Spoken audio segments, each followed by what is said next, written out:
Hi, everyone, and welcome back to another episode of the Be a Boss Coaching Podcast. I'm your host, Beatriz, entrepreneur and business coach, founder of Be a Boss Coaching. Before we get started, I want to let you all know that this episode is the second to last episode of season 2.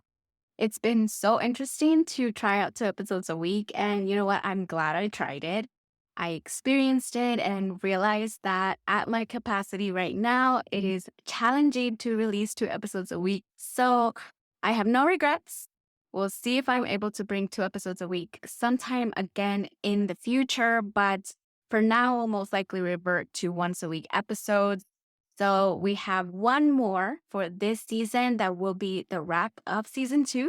And besides that, I do want to invite you to sign up for the Be a Boss Coaching newsletter so that you can be the first to know when the new season is scheduled to release, opportunities to collaborate together, learn when new services are available, and receive some great entrepreneurship gems to help you in this journey, in this entrepreneurship journey. Now, on to today's guest. Today, I have a very special guest, someone whose path to entrepreneurship and passion for mental health has forged a story of community and leading with heart. Joining us is Elizabeth Sanchez, the founder of Calidad Holistic Wellness and the host of Cafecito y Calidad podcast. Elizabeth has figured out how to blend her values of mental health advocacy and business to create her private practice and pursue her next goal of expanding to a group practice.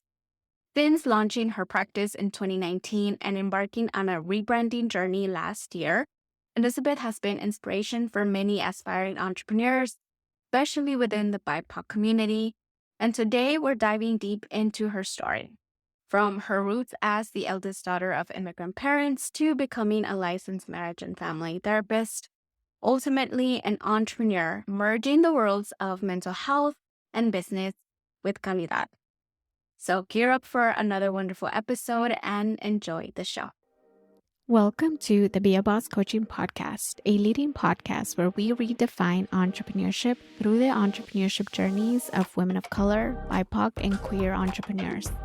I'm Beatriz Rivera, and as a social worker turned entrepreneur coach and podcast host, I share my own journey and story. I decided to start my own coaching business during the pandemic when I was helping my dad, a veteran business owner, to keep his 23-year-old business open. Since then, I've thrown myself into courses, coaching, podcasts, and books. However, I've learned that entrepreneurship is a journey and we can all learn from each other's stories, mistakes, successes, and redefining the boundaries of what entrepreneurship can be.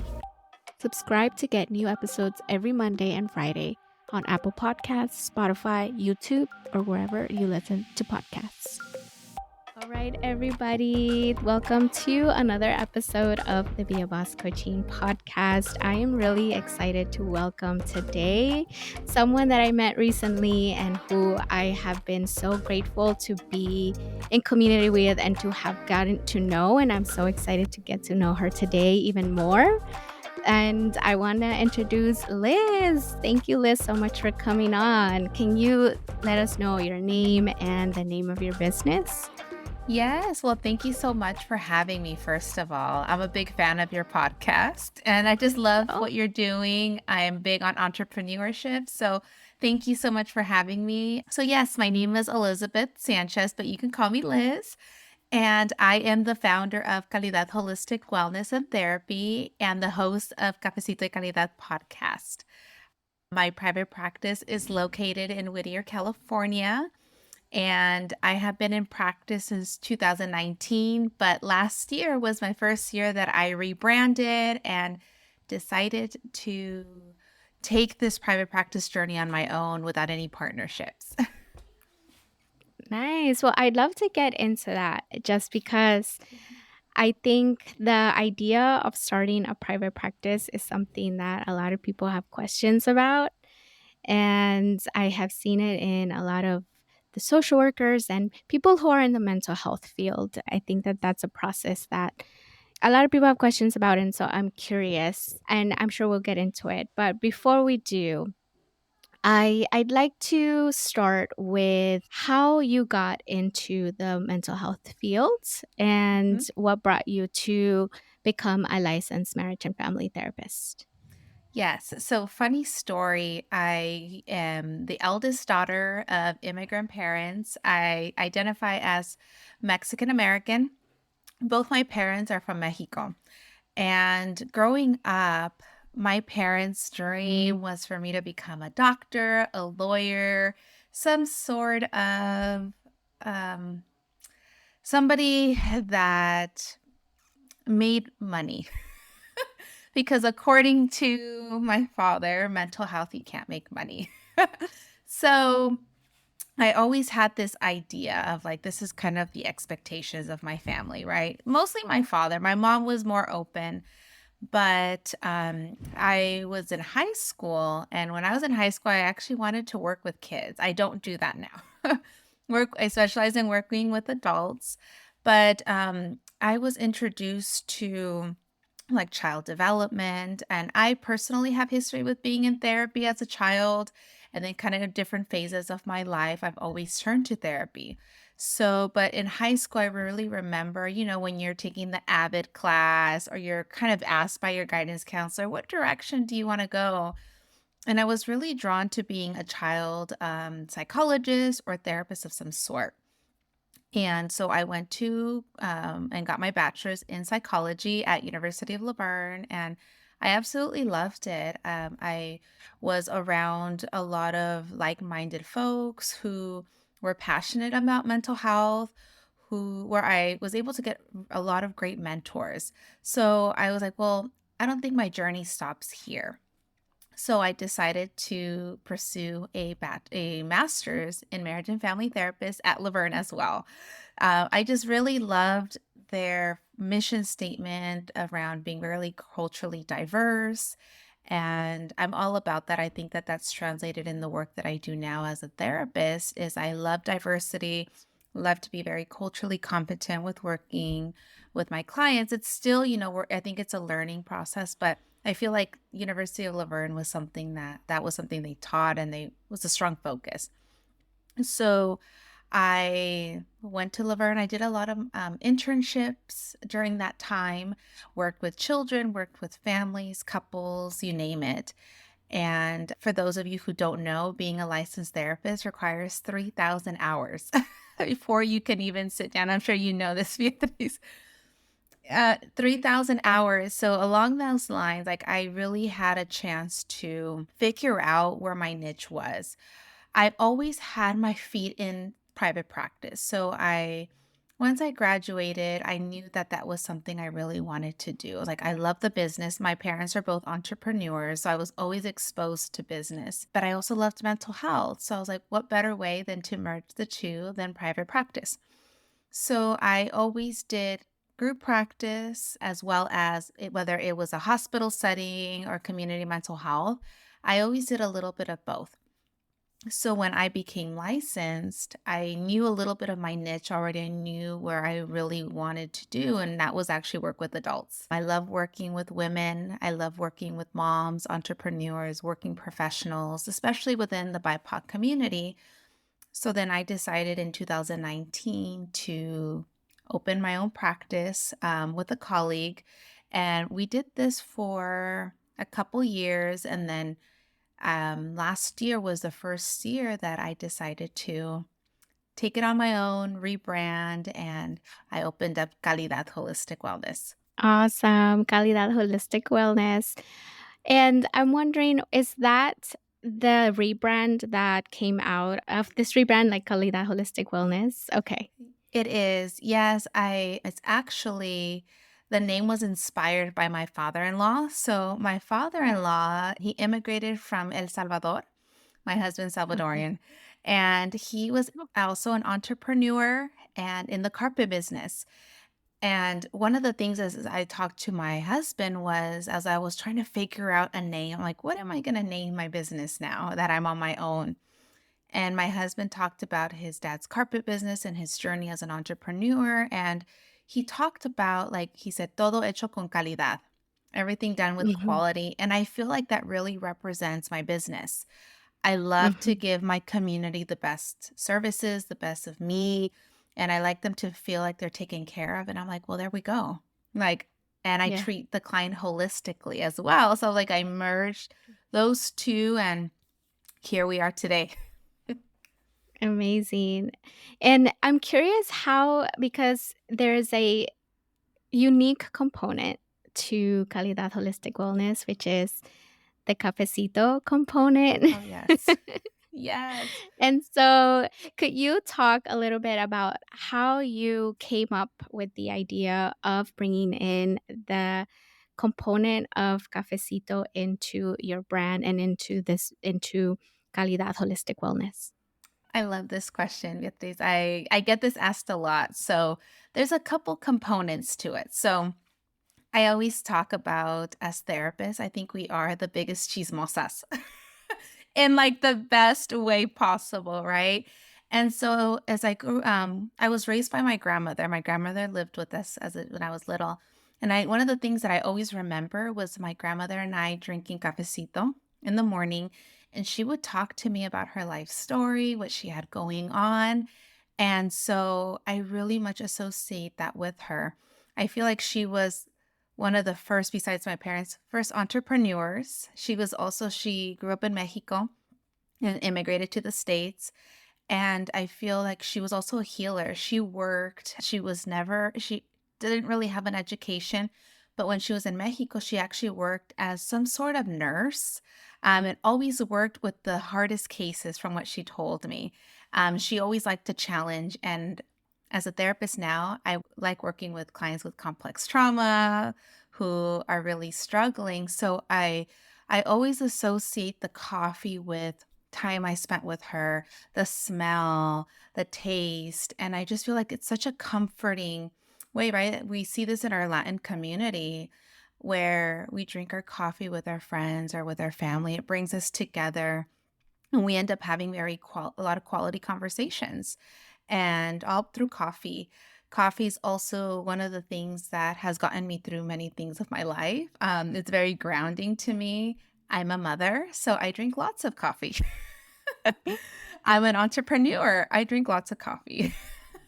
I went to graduate school. I drink lots of coffee. So I think that coffee just represents so much to me. You know, resilience represents my grandmother, represents moments where I've struggled, and it was comforting to have my cafecito with me. So now I have quality conversations over coffee.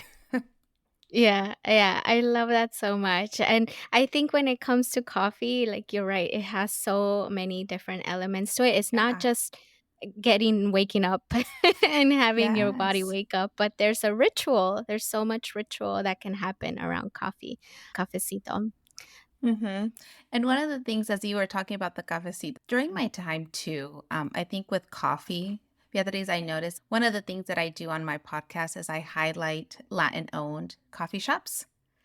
And I talk a lot about their entrepreneurship journey. And often when I've interviewed or just met with coffee shop owners, their own mental health struggles have surfaced, being entrepreneurs. And it's hard being a BIPOC owned coffee shop or Latin owned coffee shop because there's a lot of hurdles that they have come across. So that was another reason I wanted to bring it up because it fits into the topic. I didn't know that. I didn't know that you also interviewed other coffee shop owners and their own entrepreneurship journey and their mental health, which Yeah. I've never seen that before. I mean, I think that when it comes to mental health and entrepreneurship, a lot of things can blend, but I definitely want to check that out now, like for sure. Yes. Yeah, I've had a couple coffee shops. Shout out to Daniel and Nestor. They've been very vulnerable on my podcast. I interviewed them last year and just like I was really just shocked at how much they've had to go through all the challenges and obstacles and being able to open up their own coffee shop. So, Yeah. absolutely check it out. Okay. I want to go into the essentially the journey into starting your own practice.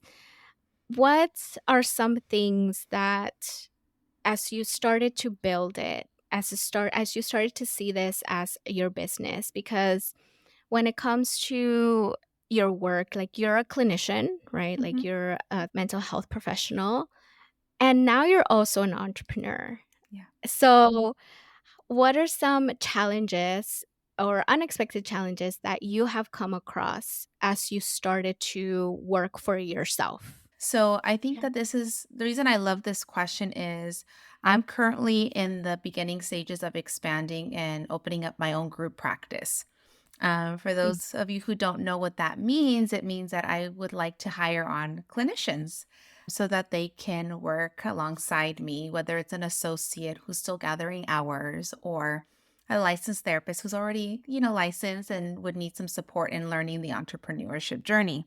Yeah. So one of the challenges I think even kind of going back to my journey of opening up my practice was I think in graduate school there wasn't a big emphasis around what the business side of mental health was. Like you're taught law and ethics, you're taught theory, you're taught all these different great clinical courses, but I believe I maybe there was only one guest speaker that came to our class that spoke about what private practice was. I had to take it upon myself to really research, really talk and consult. And I think that being first gen, that was one of the things that I used as one of my skills was growing up. Was one of the first in my family to go to college, get an education, get a master's. And filling out the forms, college applications, figuring all those things out. Nobody taught me. I had to turn to my resources. And I think that that was one of the things that I did as well as I entered private practice was learning to find a community where I was able to ask all those questions. Some of my professors, most of them had their own private practice. So I had one therapist who or professor who had her practice and she was very open around what she did but I needed more. I needed to learn more. So it's still a journey. I think right now as expanding to be a group practice like learning the documents, the contracts, learning what does it mean to onboard a therapist? What does that mean to benefits? Like all these things like nobody taught me that. Yeah, definitely. I think there's those new challenges. There's the challenge of like when you're first starting, like you mentioned, when you're trying to figure out the simple things, like how do you even begin to what licensing or forms you need to fill out to like now that you're expanding, how do you board new people and other clinicians onto your business essentially? So you're essentially hiring employees, but they're still clinicians. Yeah, Yeah. and I think one of the things that I'm hoping to do, it is just because I get asked a lot because I also provide private practice consultation for those folks who just want to launch or start their practices. Like, how do I even start with this? Like, I have all the certificates in how to be a clinician. I am EMDR trained, EFT, all these things, but there's not a lot of like, okay, well, do you have any experience in marketing? Do you have any experience in setting fees? Any of that? Because these are all things that are not taught to us and they can be very uncomfortable. Letting a client know that my fee is X amount of money and being comfortable with that. So I think Yeah. one of the goals as I'm opening or expanding this group practice is to be able to model that for new Mhm. clinicians and how to be able to not only see clients, but hey, like there is more to therapy than just one-on-one therapy or couples. Like there's so many different ways that you can generate income so Mhm. that you're not burning out in the long term. Yeah. Yeah. Oh my god, I'm so excited for everyone that's gonna wanna come on board Ah, and work with you.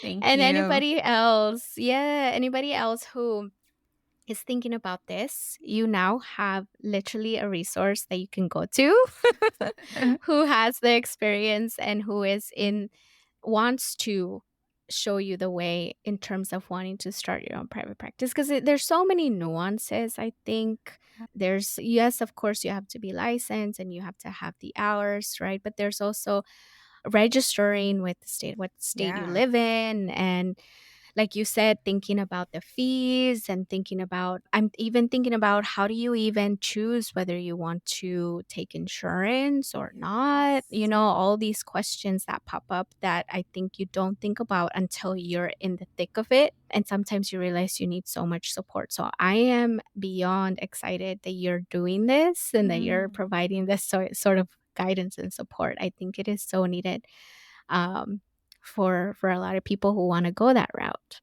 Okay.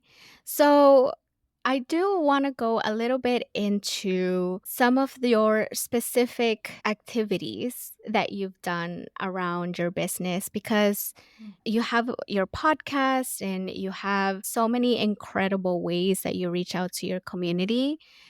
What are some specific activities that you think have really helped in uplifting and building your brand and building Calidad Holistic Wellness?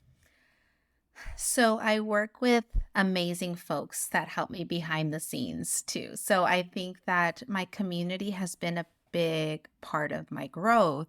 So a big shout out to my website host Savannah. So she is anything you see on my website, like that's been a lot of her work being able to bring my vision to life.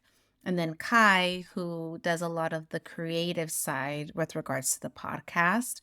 We brainstorm and we talk about what that looks like. And then we have Diego and Tina, who also are of support audio. He does all the audio. So I think all of us together, putting our brains together, being able to brainstorm, what does this look like? Like, where are we going with these ideas? And I think they've been such a huge support. The ones that I definitely talk to all the time have been Savannah and Kai, because I feel like I have all these ideas, but sometimes I also know my limitations. Like, I have this idea, but how do I bring this to life? And they're able to brainstorm or give me some suggestions. They're one of my biggest cheerleaders. They're always rooting me on and being able to provide such positive feedback. I think they give me the courage to just, if I feel nervous, like I just go and I do it because I know that they're going to have my back. I also feel like my social media community has been so supportive. I think one of the biggest things with social media is working on being seen, feeling comfortable being seen and being heard, and putting yourself out there is very vulnerable. And at least right now, I've had a lot of great support from colleagues and just people who really love the content that I'm putting out. And I feel like that kind of keeps me going. And I also have a very supportive husband who he's kind of my rock, where he really encourages me to do what I need to do, and he gives me a lot of like really great feedback. And I think my biggest motivator though in all of this is my son. I think that when I became a mama, I have a 3-year-old now. I think when I became a mama, I think that it really helped me become even better entrepreneur. Uh, and I love that. I talk about this all the time, Beatriz, because I feel that some of the things that he taught me was boundaries. He taught Mhm. me that life is unpredictable and you need to go with the punches and just life Yeah, takes you in certain directions. And right. yeah, so he's taught me so much, and knowing that what I'm doing as an entrepreneur isn't only going to benefit me, it's benefiting him. So hopefully, that gets passed down to him, that generational wealth, so that he is taken care of in the long term. Mhm, yeah. Classic, like classic LMFT, right? You're, like, learning from all areas of your life and I bringing it have to your to. entrepreneurship journey. Yeah, like, I think as a mental health, I'm a social worker, so the way that you described the community, you have all the different support systems around you as a social worker. I'm thinking about it as, like, micro, meso, um, what was the other one? Micro, meso, macro. And, I was like, "Yes, you're, like, literally naming all of the external ways in which you get support from your in-house team, and then your formal and your personal support from your husband and your family." Dominic, right? That's his name? Am I kidding? Yes, my little one. Oh, yes. Yes, I know, he was literally. so cute. I've He's taken so cute. I loved meeting him. I literally didn't have a sitter. Like, my husband had to go do something for work, and I'm like, "I really wanted to go to that event." And I was like, I reached out, and I was like, "Is it okay Yeah. to take my little one?" She was, like, so supportive, and I was like, Yeah. "Let me take him. That's exposure Yeah. for him." Oh. Thank you. Yeah. No, it was so cute. I loved meeting him. But yes, I loved hearing all of the different ways that you get support. A question that's coming up for me right now, as you're talking about your team, the different people that you have Mhm, that help you bring your vision to life. I'm curious, what was that transition like for you between, I mean, and I don't know, it might be a big loaded question because I'm thinking like I wanna visualize what your how your journey went from, like, being an LMFT, starting your own practice, and expanding to, like, where you are now. Like, how did you come to make these decisions or to come to the conclusion that you need someone behind you? And, like, how did you get yourself to make those investments? Because 'Cause I'm sure, like, it takes investing in people as well. So how did mhm. you get there, essentially? So Beatrice, like, going from, like, partnership to just myself? Yeah, like, going from Mhm. basically, like, you as your own entrepreneur, like, I imagine, you started off on your own, and then you sort of were like, "Well, I need people to help me bring this vision to Sure. life." How did you begin to work with others and find the right people to join you Mhm. in this journey? You know, it's so interesting how life happens. The universe, I think, just really brought these individuals into my life. And we always talk about it. Like, we are like the underdogs, but we are skilled in what we do. So Kai was actually my virtual assistant before she became my creative director for my podcast. So she's an MSW, and she would do my calls and screen all my emails for potential clients.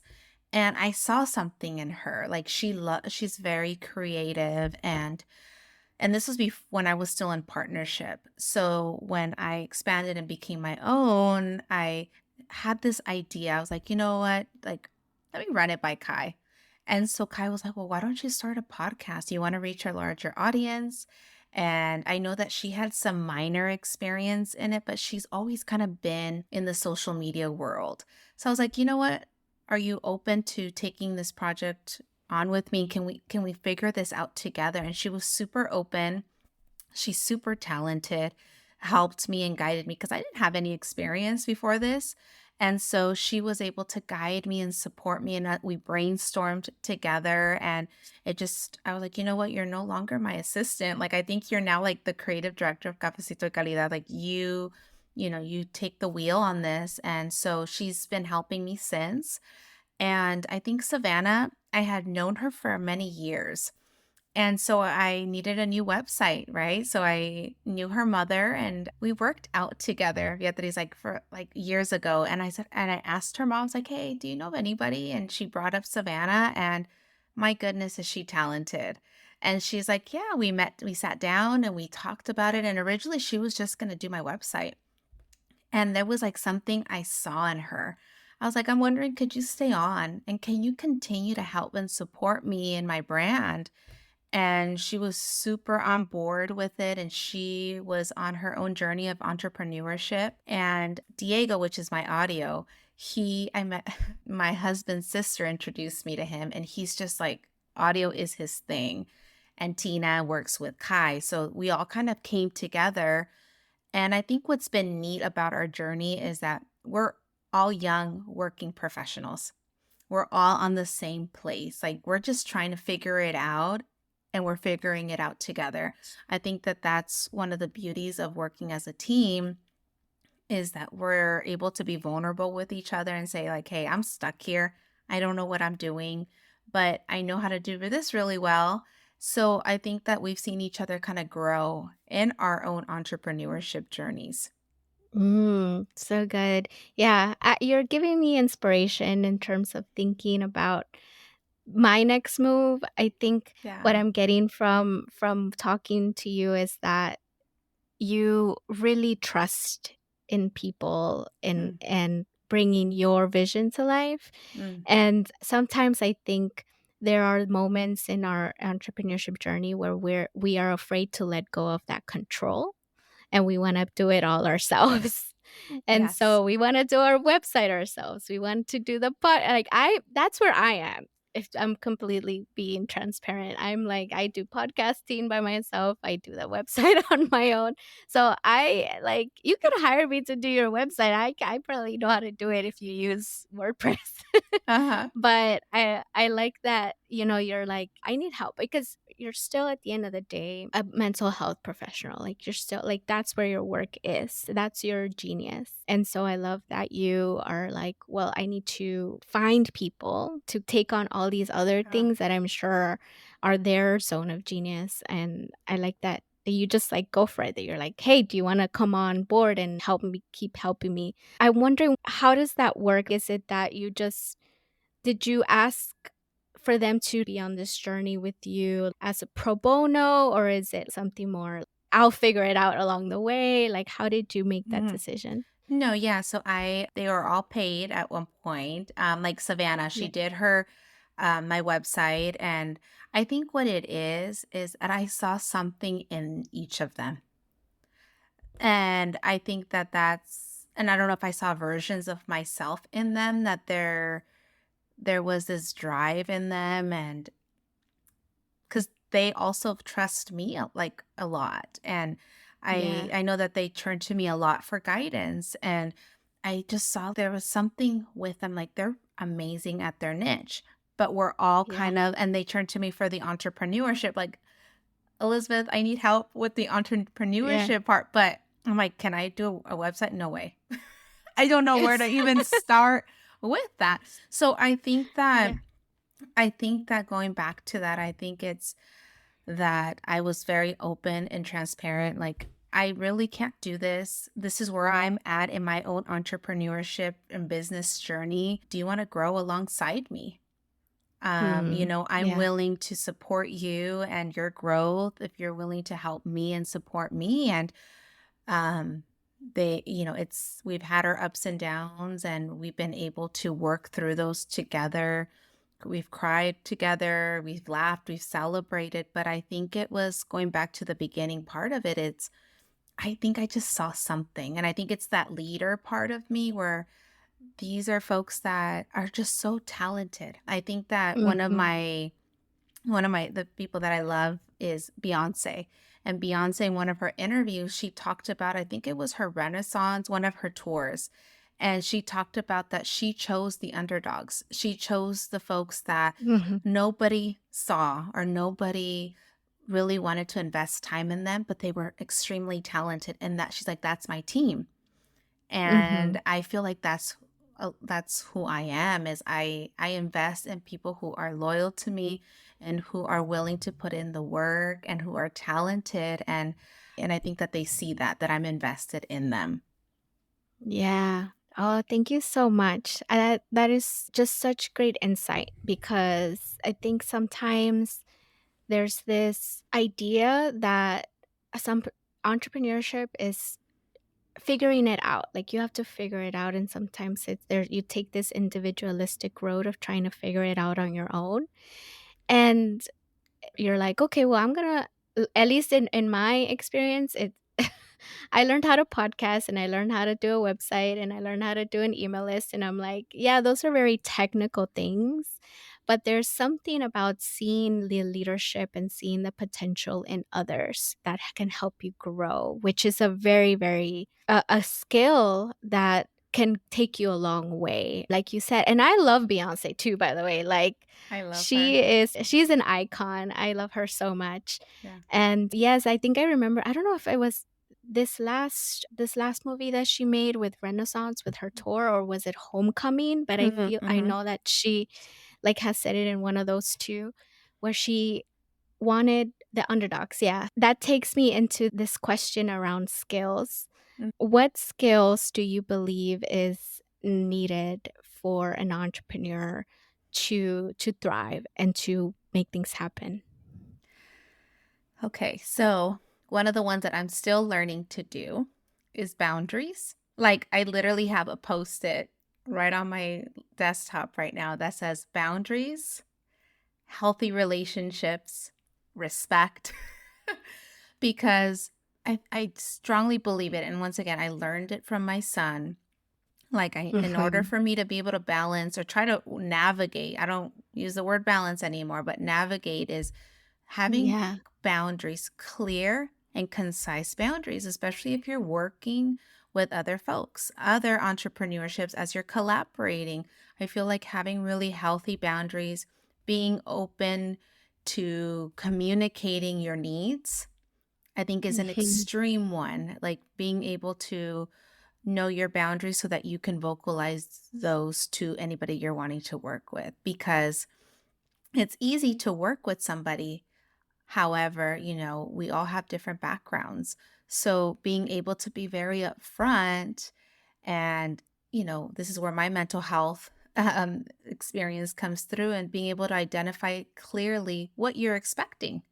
Because I think a Yeah. lot of the times we can fall into like, well, I don't want to hurt so and so, or they're so nice, or, but in reality, without boundaries, it can get very messy. So I definitely think boundaries, I definitely think having clear communication is essential, and also being able to be flexible, because Mm. I feel that with entrepreneurship, like things can change rapidly. Mhm. You might be doing really well at one point, and COVID taught us this. Things shift, Mhm. right? Things Yeah. happen. And so I think being able to be flexible and being able to use that flexible muscle and saying, like, hey, okay, we need to pivot here in our brand strategy or in our business strategy because so and so is not working. So we need to do Mhm. this. So being able to do that, I think is so, so important. So I think those are the top three that just come to mind right now. Yeah, yeah.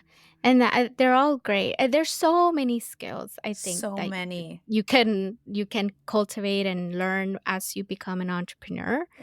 But I like to hear just everyone's top Yeah. skills that have really helped them. Thank you so much. Yes. Okay.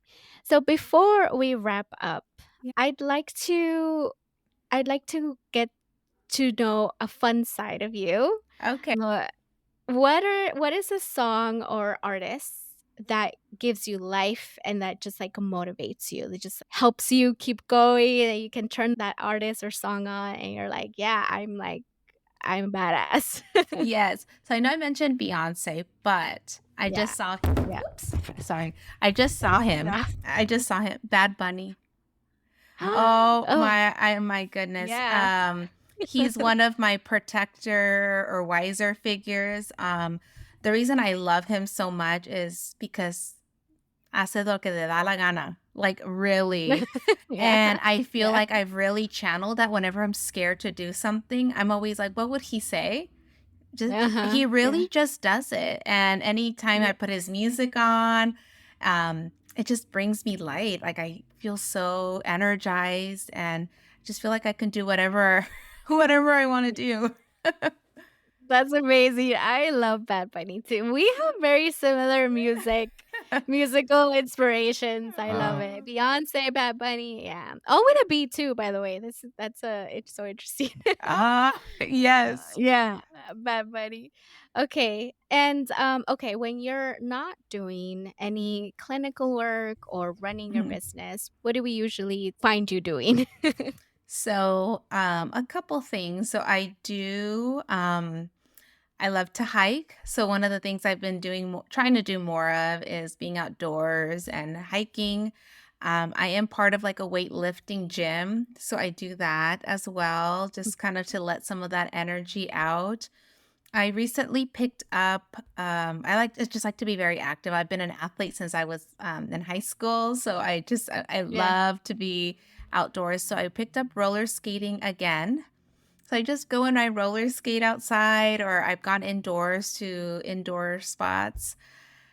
What else do I like to do? I just love to dance too. I was a dancer in high school and just was the reasons why I love Bad Bunny too is Yeah. I love dancing. So Yeah. you can see me moving my Awesome. body, I guess you can say. Yeah, for sure. Yes, hiking, dancing, Yes. rollerblading, or roller skating, was it? Yeah. Blading, I roller I skating. use the one with the 4 wheels. The Okay, so I think that's roller skating, is I it? think. Sorry if I got Yeah, it because I wrong. think the one yeah, I think because the one that's, like, straight, just like a line, it's the blade, right? So Oh, I you're think it right. I roller skate. yeah, There you go. yeah. Awesome. Well, thank you so much for sharing. Before we leave, okay, I would like to, if you could tell us where we can find you, if we're interested in working with you, getting to know more about you, where is the best place to connect with you? Okay, so you can definitely look us up at my website, calidadholisticwellness.com. Thank you to Savannah. You can Shout out, Savannah. shout outs to Savannah because all of our information is on there. You can find our podcast episodes. Right now, we are taking a small pause just because we are working on the expanding side of the group practice to give me more room to be able to film more of our episodes. But all of our podcast episodes are on there. If you want to reach out, you can reach out on there as well. You can find us on social. So on Calidad Holistic Wellness and Cafecito Calidad on Instagram. We're on TikTok as well and Pinterest. You can also find our podcast episodes on YouTube. We have some YouTube shorts on there and Spotify and Apple Podcast. If you can leave us a review or just subscribe to our newsletter or our YouTube channel, that always helps us out. But don't ever hesitate if anybody ever wants to reach out, send me a DM. I'm very active on my social media. Love my community. Always open to help. Thank you. And you have an event coming up What, I'm in sorry? April. An Oh, event in yes, April. yes. I have a Recharge Back to Self event. This is a holistic event where we're integrating Reiki, sound bath, journaling, coffee, all in one. It'll be in Long Beach at La Fuente. We are going to have Dominican coffee journals from Wave of Mind, and my dear friend Lizette from Florecera. She will be leading it, and I'll be leading the circle, the healing circle with journaling activities. So we have that coming up on April 13th. And we also are doing a giveaway right now.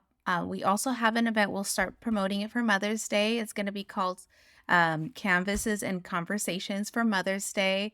It's also going to be at La Fuente. It'll be painting and conversating amongst mothers. It'll be a self-care event we'll be having Atabi coffee there, serving her Dominican Republic coffee. So we have those two events coming up. We have a couple that we're kind of brainstorming right now, but yeah, that's kind of on the agenda. Awesome. Well, thank you. I wish I could go to that event. Oh, But if you're interested, come on over to the show notes and register. It'll be in the show notes to the April 13th event, which thank is you. a great opportunity to be in person and to be in community with other people. Yes. So I'm excited. Thank you, Liz, for coming on and sharing your story, sharing your wisdom and your insight. And I'm so excited that I got to get to know you a little bit better today. Oh, thank you. And thank you for doing what you're doing. You're giving us entrepreneurs a space to talk and share a story and to feel seen. So gracias. Absolutely. Thank you for listening to the Be a Boss Coaching podcast. Remember to come on over to the beabosscoaching.com and book your free discovery call where you can learn more about coaching with me, what it takes to start a business and grow the skills while growing your business at the same time. I'm excited to learn more from you. Remember to sign up to our newsletter and come back every Monday and Friday for new episodes.